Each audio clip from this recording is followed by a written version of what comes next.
नमस्कार, मी संकेत Deshpande. Top news Marathi चॅनलमध्ये आपलं स्वागत. राज्यात मुख्यमंत्री माझी लाडकी बहीण योजनेला तुफान प्रतिसाद मिळत असून आतापर्यंत 1,90,00,000 भगिनींना या योजनेचा लाभ मिळाला असून उर्वरित 60 लाख महिलांना लवकरच लाभ मिळेल अशी ग्वाही राज्याचे उपमुख्यमंत्री देवेंद्र फडणवीस यांनी दिली आहे.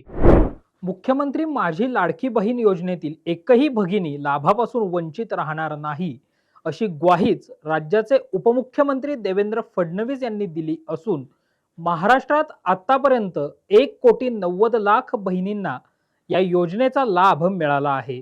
तर उर्वरित 60 लाख महिलांनाही लवकरच लाभ मिळेल. त्यामुळे एकाही बहिणीला दिवाळीच्या भाऊबीजेच्या ओवाळणीपासून वंचित ठेवलं जाणार नाही अशी खात्रीच शिर्डी येथील महिला सशक्तीकरण मेळाव्यामध्ये उपमुख्यमंत्री देवेंद्र फडणवीस यांनी दिली आहे. उपमुख्यमंत्री देवेंद्र फडणवीस यांच्या शिर्डीतील या महिला सशक्तीकरण मेळाव्याला चांगला प्रतिसाद मिळाल्याचं पाहायला मिळालं.